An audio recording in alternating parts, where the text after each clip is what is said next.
Bu yaxınlarda Türkiyə Respublikasının prezidenti cənab Rəcəb Tayyip Erdoğan Şah İsmail Xətai haqqında xoşa gəlməz fikirlər bildirib. Bir sufi batin alimi kimi, qədim yazıların gizli mənasını bilən bir alim kimi mən də öz fikrimi bildirmək istəyirəm. Təbii ki, Rəcəb Tayyip Erdoğan tarixçi deyil, bunu hamı bilir. Və bu onun öz fikirləri də deyil, onun yanındakı tarixçilərin fikirləridir. Bugünkü tarixçilər isə qədim yazıların əsl mənasını dərk eləməmiş insanlardır. Onlar qədim yazılarda söhbətin nədən getdiyini belə bilmirlər. Oxuyurlar, lakin dərk etmirlər. Və bu vaxtda mənim internetdə məqaləm də var. Qədim tarixi düşüncəsiz cahillər yazır. Söhbət nədən gedir? Qədim mənbələrdə açıq yazılır ki, Allah cəmi iki növ insan yaradıb. Birincini Allah özü yaradıb, bu göy insanlarıdır. Bunlar Azəri pirləri, seyidlər, şıxlar, bəylər, xanların əslidir. Adi insanlar isə bu insanlar, bu göy insanlar yaradıblar, göy türklər yaradıblar. Bu mənbələrdə açıq yazılıb. Lakin bugünkü insanlar bunu dərk edə bilmirlər, qəbul edə bilmirlər. Nəyə görə? Çünki Avropa alimləri dil qrupu söhbətini ortalığa atıb. Və nəyə görə atıb? Ona görə ki, atıb ki, Avropalılar bir də ayılıb ki, bütün qədim tarix bilavasitə göy insanlara, türklərə aiddir, azərlərə aiddir, pirlərə aiddir. Bunlar və o qədim yazıların məntiqinə görə heyvani insandılar. Və bunlar düşüncəsiz insandılar. Və ona görə avam insanlar üçün orta əsrin axırlarında, orta əsrdə dil qrupu söhbətini ortalığa atıblar. Dilləri qrupa bölüblər. Hansı ki, Tövratda başlanğıcda bildirilir ki, Babil qülləsi tikiləndən sonra bircə gün içində, misal içində, orada gün kimi göstərir, ancaq əyyamdan söhbət gedir, müddətdən söhbət gedir. Bir dildən 70 dil yarandı. Allah insanın dillərini parçaladı və insanı dünyaya səpələdi insanları. Və burada açıq yazılır ki, bu qısa müddətdə olub və dillər xüsusi məntiqlə bölünüb və dünyaya səpələnib insanlar. Və adicə bu bir fakt bəs eləyir ki, düşünən insan üçün təbii ki, fakt bəs eləyir ki, bu dil qrupu söhbətini ortadan qaldırsın. Tövratın özündə söhbət gedir ilk insanların vahid səfa dilindən. Buna ihvan-ı səfa da deyirlər. Bu sufizmdir. Və bütün qədim yazılar sufi məntiqi ilə yazılıb. Və bunu indiki insanlar dərk etmir. Əksəriyyət dərk etmir. Dərk edənlər də istəmirlər həqiqət ortaya çıxsın. Çünki həqiqət ortaya çıxsa, bütün Avropa, bütün dünya qalır adi boş sahədə heç nəsiz. Bütün tarix gəlir çıxır pirlərin üstünə, seyidlərin üstünə, bəylərin üstünə, şahların üstünə, Azəri göy insanların üstünə, türklərin üstünə. Başa düşürsünüz? Və türk alimləri də onların da dərinə getmək o dərəcədə savadı olmadığı üçün, oxuduqlarını dərin mənalarını dərk etmədikləri üçün onların dediklərini təsdiq edirlər, onun dediklərini təkrarlayırlar. Bu Azəri sözü ilə bağlı Türkiyənin məşhur tarixçisi İlber Ortaylı həqarətli sözlər demişdi və mən ona açıq məktub yazdım. Məktubda yazdım ki, Türkün tarixini İlber Ortaylı kimi tarixçilər saxtalaşdırır. Bu Türkiyənin tanınmış alimidir. Bu adam özü həqiqətdə söhbətin tarix kitabında nədən getdiyini başa düşmür.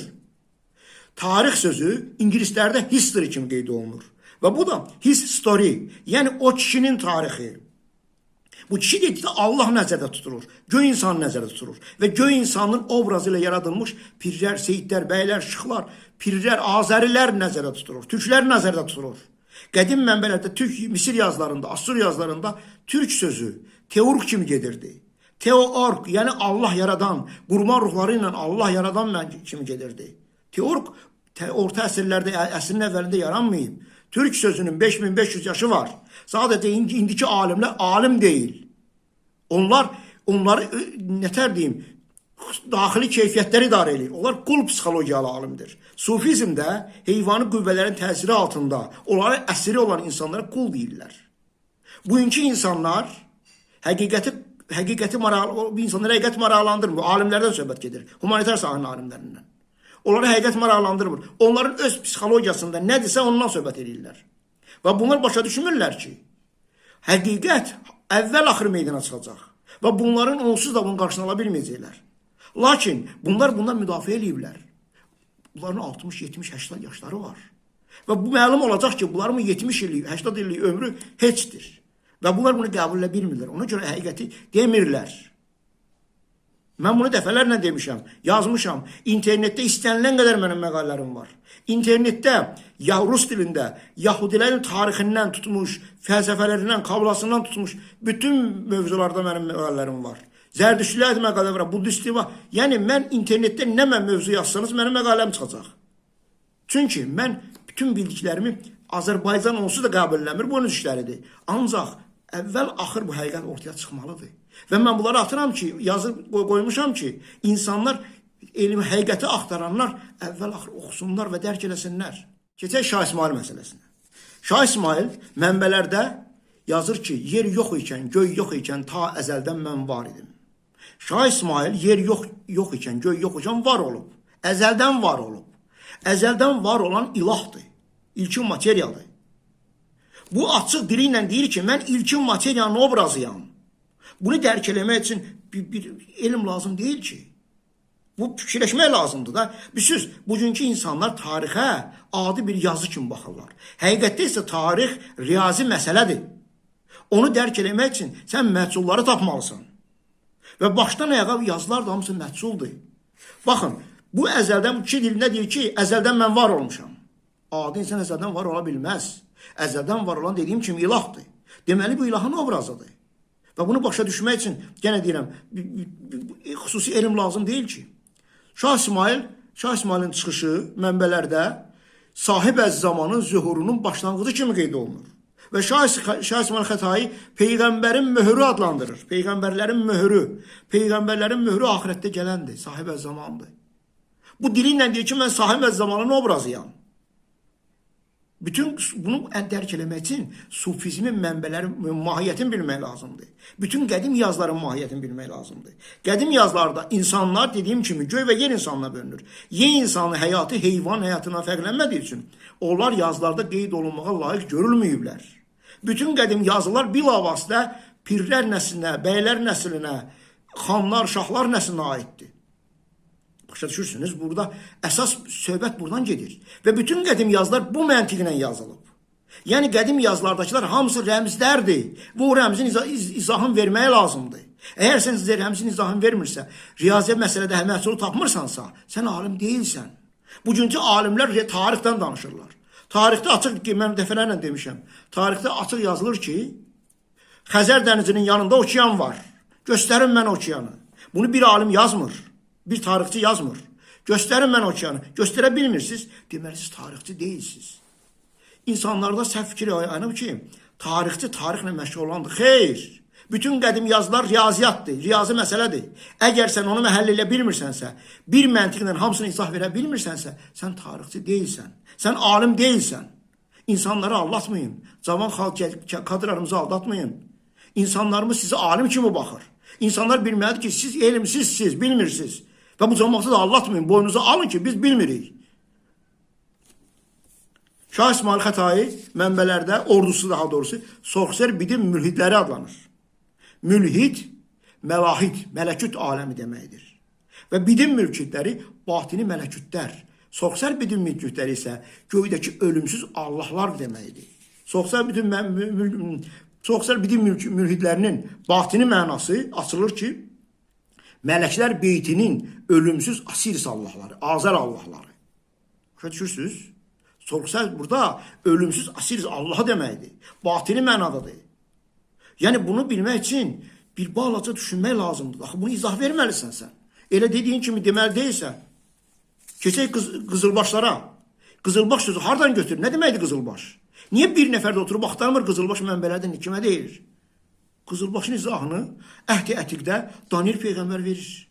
Orada yazır qızılbaş nə deməkdir. Başa düşürsünüz? Qızılbaş o da Asiris Allahı deməkdir. Göydəki ölümsüz qızılbaş. Mən bunun haqqında məqalə yazmışam. Qızılbaş nə deməkdir? Qızılbaş kimlərə deyilir? Qızılbaş Asiris Allahlar nəslinə deyilir. Azər Allahlar nəslinə deyir. Pirlərə deyilir. Bilin, qədim mənbələrdə Allah deyəndə, Azər, Asiris Allahı deyəndə pirin, seyidin ruhu nəzərdə tutulur. Pir, seyid öləndə qədim Misirdə deyirlər ki, o Asirisə çevrildi. Öldü, yəni Azər Allahına çevrildi. Allah oldu. Və bunlar ilahi qüdrətə malik olur. Öləndən sonra, pirlər öləndən sonra da ilahi qüdrətə malik olur. Bu günə qədər də ozaqlara niyə nəzər aparırsınız? Çünki onların öləndən sonra da onların ruhları qalır, ruhları ölmür. Ona görə deyim var, deyir, avam ölənə kimi yiyir, molla doyana kimi yiyir, seyid öləndən də sonra yiyir. Pirlər nəsli ölmürlər, ölümsüzlərdir, Asiris nəslidir və onlara Azər Allahlar deyiblər. Şah İsmayılın ordusu Hanniballar kimi mənbələrdə yazılır. Bunu biz desək də deməsək də bu mənbələrdə var. Bu ensiklopediya düşür. Bütün dünya mənbələrində açıq var. Bu Hannibal kimi göstərilir. İzah verə bilər misiniz? Necə ola bilər? 16-cı əsrdə pirlər nəsli, Türkün piri deyirlər ona. Pir nəsli, Seyid nəsli adam yeyə bilərmi? Ordu adam yeyə bilərmi? Təbii ki, xeyr. Və bunu başa düşmək üçün sadəcə batini məntiqə müraciət etmək lazımdır. Qədim yazların gizli mənalarını öyrənmək lazımdır. Həqiqi tarixi öyrənmək lazımdır. İndiki cəfəng tarixi yox. Avropalıların yazdığı o dil qrupa böldüyü saxta tarixi yox. Bunu öyrənmək lazımdır. Buna görə sözümün canı nədir? Mən Şah İsmayılın və onun adam yeyən Osiris Allahları adı məqaləmdə var. Yəni kim istəsə internetdə bunu yazsa tapa bilər. Mən nə demək istəyirəm? Bugün Rəcəb Tayyip Ərdoğandan günah görmək lazım deyil. Günahı öz alimlərimizdən görməliyik. Öz alimlərimiz məsələni qaldırsaydılar, Türk alimlər də dərk eləyərdi ki, onlar heç nə bilmirlər. Bizim alimlər niyə qaldırmırlar? Çünki onlar qul psixologiyasıdır. Sufi məntiqinə mən danışıram. Sufi məntiqində qəzəb və ehtiras qüvvəsi var. Heyvani qüvvə deyirlər buna. Bütün canlılarda iki qüvvə var. Qəzəb və ehtiras qüvvəsi. Qəzəb qüvvəsinə daxildir paxıllıq. Başqasını öldürmək istəyən, başqasından yüksək olmaq istəyən və s. Və insanda isə mələk qüvvəsi var, ağıl qüvvəsi. Sufilərə görə kim ağıl qüvvəsi ilə yox, heyvani qüvvələrin təsiri ilə hərəkət edirsə, yəni qəzəb qüvvəsinin altında paxıllıqla hərəkət edirsə, bu insan quldur. Öz ehtiraslarının quludur. Babək qula qarşı mübarizə aparanda, azadlıqdan danışanda bundan danışıb. Musa Peyğəmbər Yahudiləri Misirdən çıxardanda, qul vəziyyətindən çıxardanda bu qulluqdan danışıb. Başa düşürsünüz? Qədim yazılar o qədər dərindir ki, bunları dərk eləmək üçün ömür lazımdır. Və mən bunların hamısını yazmışam. Bilirsiniz nə dəhşətdir? Mən bunların hamısını Batini Quran kitabında yazmışam. Və bu kitabı 17 il bundan qabaq yazmışam. Və bu kitabı yazan kimi də akademiyaya paylamışam, dini qurumlara paylamışam. Demişəm, gəlin müzakirə eləyək. Eləməyiblər. Nəyə görə? Çünki onlar qəzəb, paxıllıq, qəzəb qüvvəsinin təsiri altındadırlar. Onlar qul psixologiyasını yaşayırlar. Və qul psixologiyasında insanlar cənnətə düşmürlər. Onlar bunu yaddan çıxardıblar. Heç vaxt cənnətə düşmürlər. Cənnətə yalnız ağıl qüvvəsi ilə, mələk nəfsi ilə, ağıl qüvvəsi ilə yaşayan insanlar düşür. Onlar cənnət üzü görməyirlər, onlar başa düşmürlər. Onlar ümumiyyətlə cənnətin nə olduğunu bilmirlər. Onlar bilmirlər ki, göydəki cənnəti Azəri pirləri yaradıblar. Seyidlər, pirlər, şıxlar, xanlar, bəylər nəsli yaradıblar. Bunu da bilmirlər. Onlar inanmırlar. Təbii ki, inanmamalılar da. İnanmaq üçün daxil insanda gələk, riyazi təfəkkür ola, məntiq ola, elm ola. Neysə, sözümün canı oldu ki, bugün Şah İsmayılın tənqid olunması, istehza ilə adı çəkilməsi, bu bizim günahımızdır. Azərbaycan alimlərinin günahıdır. Biz öz müqəddəslərimizə yiyə durmuruq. Bunun da səbəbi yenə bizdə deyil. Yuxarıda oturanlar alimlərdədir, elm adamlarındadır. Söhbət onlardan gedir. Onlar istəsəydilər, çoxdan bunları ortalığa çıxardılar. Bunlar haqqında mən 17 yox, 30 il yazıram. İlk məqaləm 94-də, ilk kitabımsa 96-cı ildə çıxıb. Və o vaxtdan deyirəm, bu günə qədər alimlər susurlar. Çünki sərf eləmir onları. Ona görə Rəcəb Tayyip Ərdoğandan günah görmək lazım deyil. Günah özümüzdədir. Sağ olun.